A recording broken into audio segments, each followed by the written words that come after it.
Welkom iedereen die net zo nieuwsgierig is als ik. Welkom volgers van mijn video's. Welkom in 2024. Ook in dit nieuwe jaar breng ik weer updates over de geschiedenis van onze toekomst. Omdat 2024 niet langer de toekomst is en 2023 al geschiedenis is geworden, kijk ik vandaag vooruit door terug te blikken op het afgelopen jaar. Maar dit is geen voorspelling à la Nostradamus. Wie voorspelde trouwens voor dit jaar een wereldoorlog van 7 maanden, een grote vulkaanuitbarsting of nucleaire ramp? De Franse astroloog Michel de Nostradamus publiceerde bijna 500 jaar geleden zijn boek Les Prophéties. Men beweert dat meer dan 70% van zijn 942 voorspellingen uitkwam, zoals de moord op John F. Kennedy, 9/11 en de coronapandemie. Zijn voorspellingen voor 2023 lijken op zijn zachtst gezegd overdreven. Voor 2024 voorspelt hij klimaatchaos, een confrontatie met China op zee, een nieuwe paus en ook een troonwisseling in Engeland. Volgens Nostradamus treedt koning Charles dit jaar af en wordt er onverwacht iemand de nieuwe koning. Is dit misschien prins Harry? Zijn voorspelling over de dood van koningin Elizabeth II in 2022 klopte. Maar of dit ook geldt voor 2024, dat vertel ik jullie volgend jaar. Omdat er zoveel op het spel staat, verwacht ik daarom dat Oekraïne, de NAVO dus, uiteindelijk zal winnen. En dat het vorig jaar verwachtte ik dat Poetin de oorlog in Oekraïne zou verliezen. Maar dat bleek wishful thinking. Er was geen beslissende Russische of Oekraïnse aanval, maar wel een impasse. En dreigen 16 miljoen burgers te sterven door honger. Komend jaar zal ik je informeren over vergeten conflicten als deze.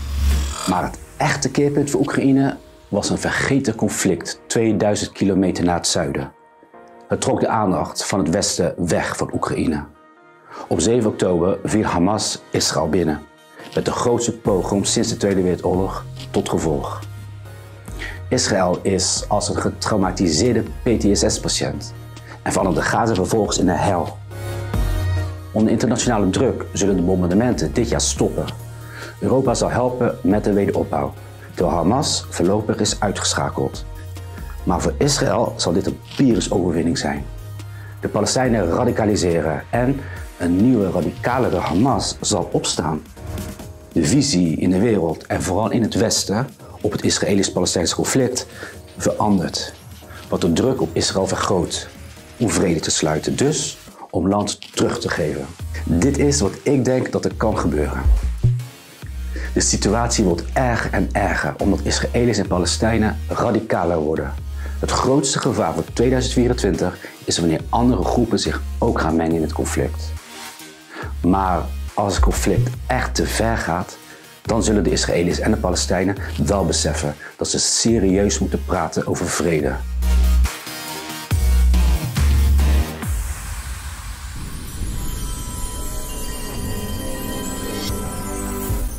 Duizenden jonge jongens in de bloei van hun leven in de Oekraïnse hel sterven, onder omstandigheden die lijken op de Eerste Wereldoorlog.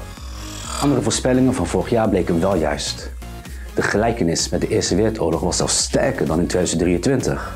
Honderdduizenden jonge Oekraïense en Russische mannen stierven voor een gemiddelde terreinwinst van 1 vierkante kilometer per dag. Elke uitkomst anders dan een Oekraïense overwinning levensgevaarlijk kan zijn voor het westerse blok. Het Westen bleef krachtig en verenigd in 2023, omdat de werelddominantie nog steeds op het spel staat. Het steunde Oekraïne met $100 miljard. De NAVO breidde verder uit aan de Russische grens en de sancties tegen Rusland werden nog strenger. Hoewel Poetin onophoudelijk en steeds meer werd vernederd, in 2023 speelde tijd in zijn voordeel. En dat wist hij al vanaf het begin. Tijd is namelijk zijn troefkaart. En deze troefkaart lijkt zich in 2024 uit te betalen. In het geval van deze 2 vergeten conflicten blijkt de oorlog in Oekraïne een explosief kruidvat te zijn. Een ander kruidvat dat vorig jaar ontplofte bewees dat Poetins strategie kan werken. Terwijl Rusland verzwakt en het Westen afgeleid was vanwege Oekraïne, heroverde Azerbeidzjan afgelopen herfst Nagorno-Karabach nadat het de regio 30 jaar eerder had verloren aan Armenië. 120.000 Armeniërs vluchtten weg. Het was een menselijk drama, ook één die werd overschaduwd door de oorlog tussen Israël en Hamas. Maar Azerbeidzjan bewees wel dat de aanhouder uiteindelijk wint. Laten we teruggaan naar Poetins joker-tijd. Oekraïne raakt door zijn soldaten heen. Sancties hebben averechts gewerkt en het Westen is verdeelder dan ooit. Steun onder westerse burgers neemt af. Een strenge winter kan dit verergeren, maar dat kunnen vooral de 2 cruciale verkiezingen van dit jaar. Poetin wacht ondertussen geduldig op het moment om zijn joker uit te spelen.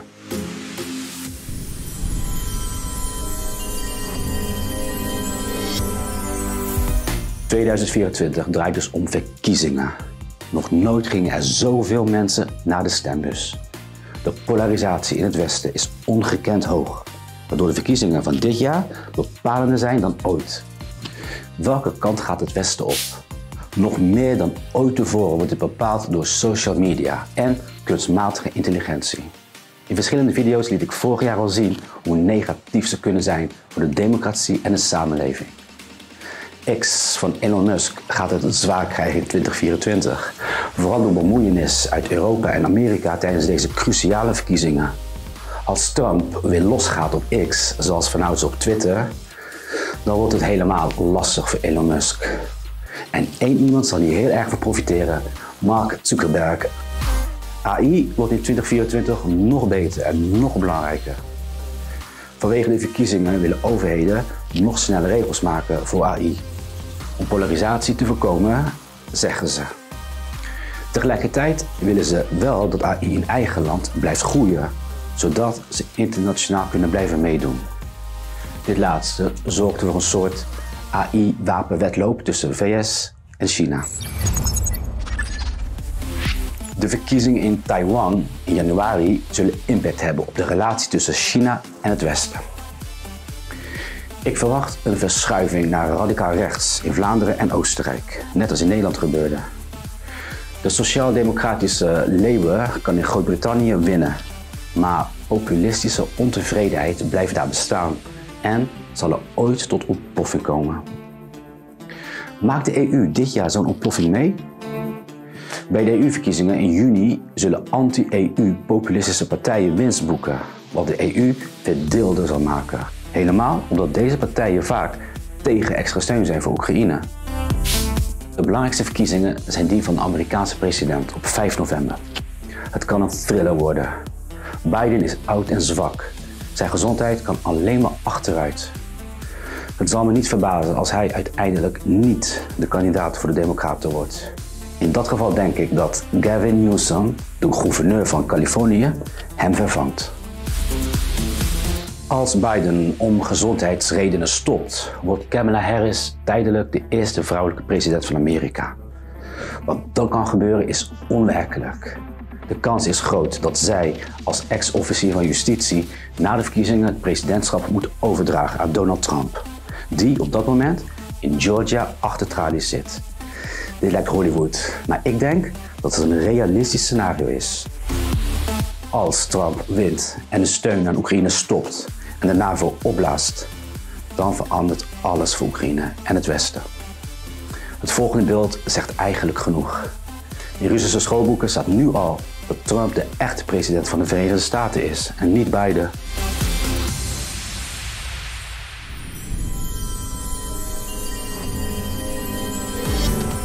Wat de uitkomsten ook zijn, wereldrelaties zijn er al een paar jaar aan het veranderen. In 2024 zal de wereld nog meer multipolair worden. Met andere woorden, meer landen krijgen meer macht. De tijd van 1 of 2 supermachten is voorbij. Landen als India, Saoedi-Arabië, Turkije, Zuid-Afrika en Brazilië worden steeds invloedrijker. Deze landen zijn geopolitieke swingstaten.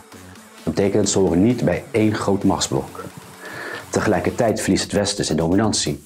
Vooral door politieke onrust in de EU en in de VS en doordat er meer aandacht is voor Oekraïne en Israël. En dit zorgt ervoor dat sommige regio's hun kans gaan grijpen om hun vergeten conflicten uit te vechten. Vorig jaar zagen we dit bijvoorbeeld met Nagorno-Karabakh.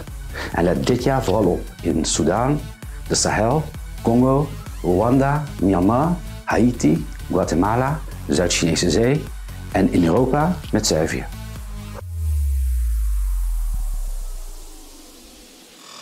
In Nederland verwacht ik groter wordende spanningen op maatschappelijk gebied. Meer polarisatie.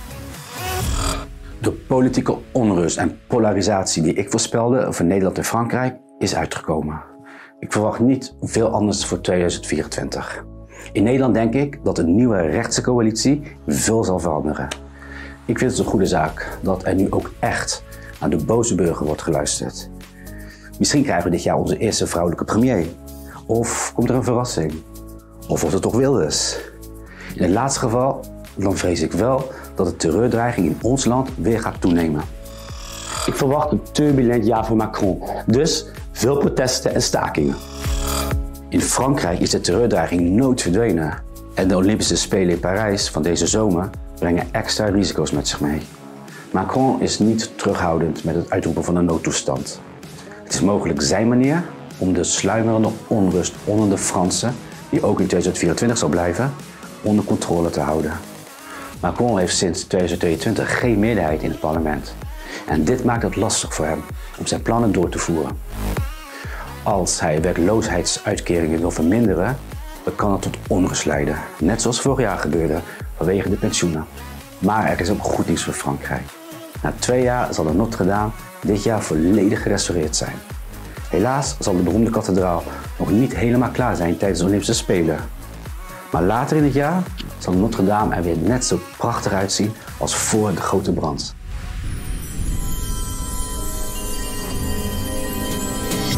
Al met al lijkt 2024 een buitengewoon gek en onvoorspelbaar jaar te worden. Die onvoorspelbaarheid maakt 2024 erg brandbaar. Maar dezelfde onvoorspelbaarheid is misschien ook ons geluk. Want onvoorspelbaarheid kan ook positieve verrassingen met zich meebrengen. En laat ik daarmee afsluiten. Door de vele verkiezingen en de multipolaire wegen kan de dobbelsteen namelijk ook de goede kant op bewegen.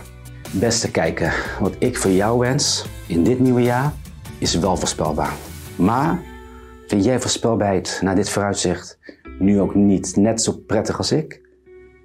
Ondanks sommige sombere vooruitzichten reken ik erop dat dit jaar voor ons allemaal het beste jaar ooit wordt. Vol geluk, gezondheid, liefde en succes. En dat wens ik jullie allemaal toe uit de grond van mijn hart. Laat je leven niet beïnvloeden door negatieve verwachtingen. Leef juist het leven zoals je nog nooit eerder hebt gedaan. Als je meer van mij wilt zien in het nieuwe jaar, abonneer je dan nu op mijn kanaal. En dan zie ik jullie snel hier weer terug. Happy New Year!